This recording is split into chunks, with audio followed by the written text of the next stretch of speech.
Alright everyone, we start off today talking about the absolute and wild disgrace that is the Afghanistan situation, and it's 100% Joe Biden's fault at this point. He's, the asterisk commander-in-chief.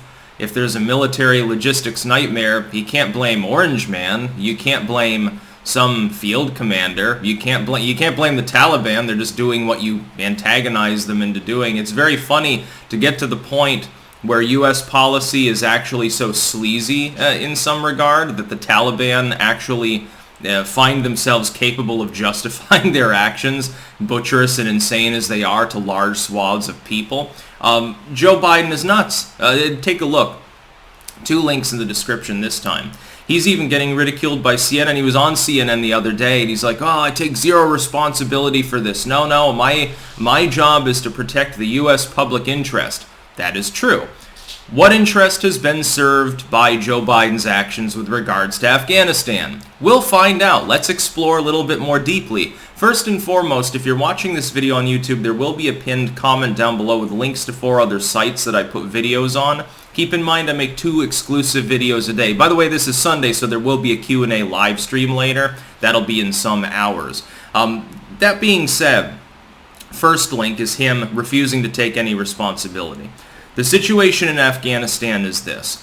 The U.S. was supposed to withdraw in May, months ago. With that agreement hammered out, and I keep saying this over and over, and some people don't appear to understand this. When you are dealing with especially third world, especially that region of the third world and diplomacy, if you strike a bargain and then you go back on that bargain, that sign of disrespect can be used as propaganda. It is considered a cultural insult. It would be like if you go into Asia and you don't do the bowing and the complimenting thing. It's not like the sort of diplomacy that people like Joe Biden tend to be good at. They're good at diplomacy. They go to France. Oh, drink a glass of wine, hang out with Macron, look at some art, hey, everything's fine. You go to Canada. Hey, America's hat. You're basically like us, only with, higher taxes and colder weather for the most part, Vermont aside. Or Alaska. Hey, Trudeau, let's have a maple syrup chugging contest. Come on, man, I'll take you back behind the log cabin. Biden's fine with that. No problem. Even then, he still gets flummoxed and upstaged. Even Boris Johnson, leader of the UK, even he was basically laughing behind Biden's back. But you're not going to start an international incident. It'd be difficult. It's like when Herbert Walker Bush puked all over the Prime Minister of Japan. People were afraid he had been poisoned and then wished that he actually had. It would have been better for the world, trust me, at the time if he had been fucking knocked off. It didn't cause a major incident. Japanese politics a little bit closer to westernization than what you'd get in the Republic of Korea or China or something. Biden, by pushing the withdrawal date back, what he hoped to achieve was, hey, we're going to have a nice clean withdrawal, and I'll bring a bit more of our equipment back, and I'll get to take credit because it'll be the Biden date of withdrawal. May 1st was the Trump date. If he had allowed the withdrawal to happen under the normal timeline, it would have been Trump ended U.S. longest war. Biden basically just rubber stamps what Trump has already arranged. Well, that wouldn't be good, because Orange Man bad, Biden man good. Now, Biden, by pushing it back, gave propaganda fodder to the Taliban. In the meantime, let's look at the U.S. public interest. In the meantime, not only did he screw the pooch by giving the Taliban the propaganda that they needed to go into the hinterlands and say, hey, look, they're not holding to the agreement. They just basically told you to fuck yourself. Doesn't that chap your ass? Take up a gun. Not all these people are Taliban fighters. Not all of these people have pledged to the Taliban, trust me. Half of them probably are just tribal forces. Come and fight with us. We'll overthrow the government that they've put in that's illegitimate because that government refused to stand up to Uncle Sam. The Afghan government then made its mistake because they refused to tell the United States, no, you agreed to leave on May 1st. Leave or we'll fire on your troops. They should have stood up to Joe Biden. They should have asserted their sovereignty. Taliban wouldn't be marching on Kabul right now if they had done that. We should have removed our troops on May 1st. Biden pushed it back. Okay. Then why, over the subsequent several months, did you not evacuate all of the shit? Why didn't you evacuate the embassy? Why didn't you evacuate the translators that we hired and we gave all sorts of money and promises and training to? Why didn't you evacuate the goddamn weapons? The Taliban has multi-million-dollar drones now. They have more Apache helicopters, I think they said, than 160 separate countries. Now, not all of them have full armaments. That's good, but they got helicopters. They have plenty of fuel. They got all the resources the Russians and Chinese can throw at them through subversion, too. They've got a military force that's probably more sophisticated and large now than the Afghan military. How the hell are they supposed to hold out? They don't even control 2/3 of their own country. That's Joe Biden's fault. Joe Biden and the spineless Afghan government, half their forces don't even take up arms against the Taliban. They put them down. They know they'll get executed when they almost inevitably lose, so they refuse to fight. They say, hey, I've got my weapon, I've got some cash here, and I've got training. Yeah, well, why don't I join the Taliban? I've already got the weapons and shit. Allah Akbar. Why not?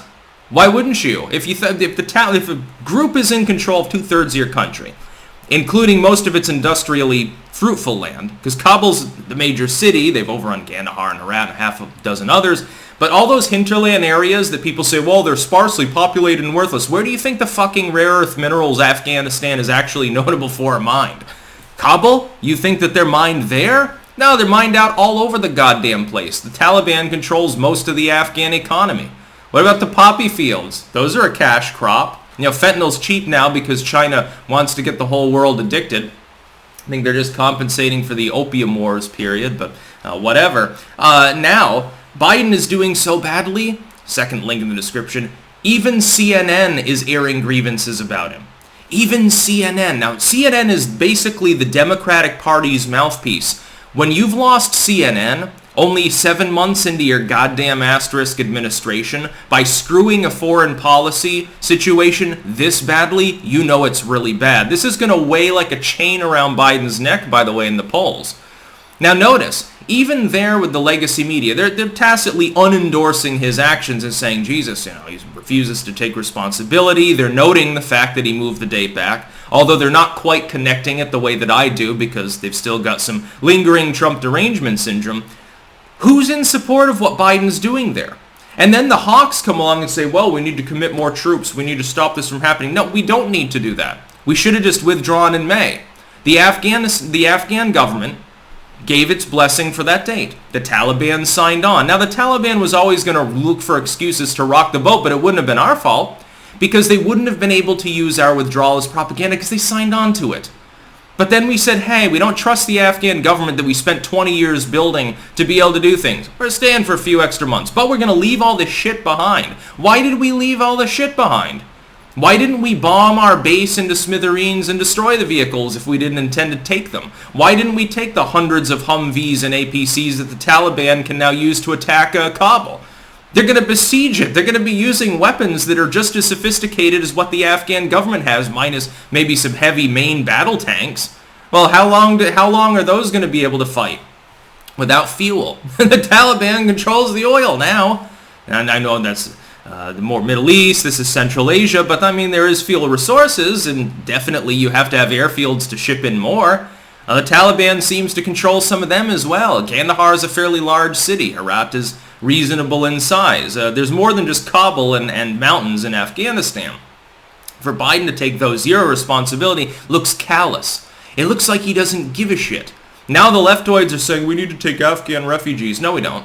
No, we should have left it on May 1st. Biden messed it up.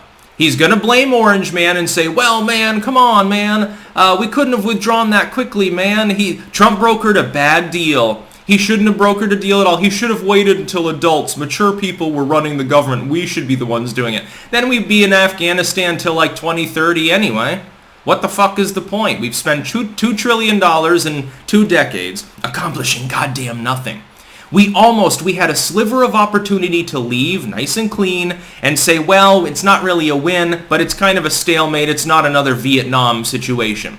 Because of Biden being a goddamn fucking idiot, it's another Vietnam. I love how they are desperately trying to paint it as anything else. It absolutely is. It is exactly like the helicopters leaving Vietnam as the communist forces advanced. It's exactly the same. And I guarantee now it'll have the same outcome. I love it when they say, well, it's not sure that the Taliban can overrun Kabul. It doesn't matter if they overrun Kabul. They've overrun everything else. So in other words, you've got an Afghan city-state called Kabul. It's basically a city and some outlying metropolitan suburbs. How often is it going to come under rocket fire? The Taliban got all the rockets. They got all the mortars. They've got all the munitions. They can make chemical weapons very easily. I'm sure that they have the capability. They're going to bomb the outskirts of Kabul. They'll be fighting for weeks and weeks. The best possible outcome now is a ceasefire that leaves the Afghan government fundamentally in control of like a quarter of the country. Hey, wonderful. Yeah, the problem is that China already recognizes the Taliban as the legitimate government. And they're a lot closer to Afghanistan than we are and actually capable of probably parlaying with the Afghan government. So we've effectively handed it over to China. You wonder why I call him Beijing Biden? It's because everything that he does doesn't benefit the United States, and it's an absolute farce and joke for him to pretend that he's interested in U.S. public policy and the safety of the American people. No, he's not. If he were, we'd already have been out of Afghanistan and things right now would at least be seemingly calm. And we would have gotten all of the weapons and shit out of Afghanistan because with the cooperation of a stable Afghan government, we could have taken our time taking the things out of Afghanistan because we wouldn't have a problem as long as we didn't have active military in the nation. They could have shipped it for us and we could have paid them. But now we don't have the chance. Now they've all got Taliban markings on them. So yeah, now Al-Qaeda is going to grab up some. Maybe ISIS will grab up some Humvees. Won't that be wonderful? It'll be just like Libya all over again. That's about all. Peace out.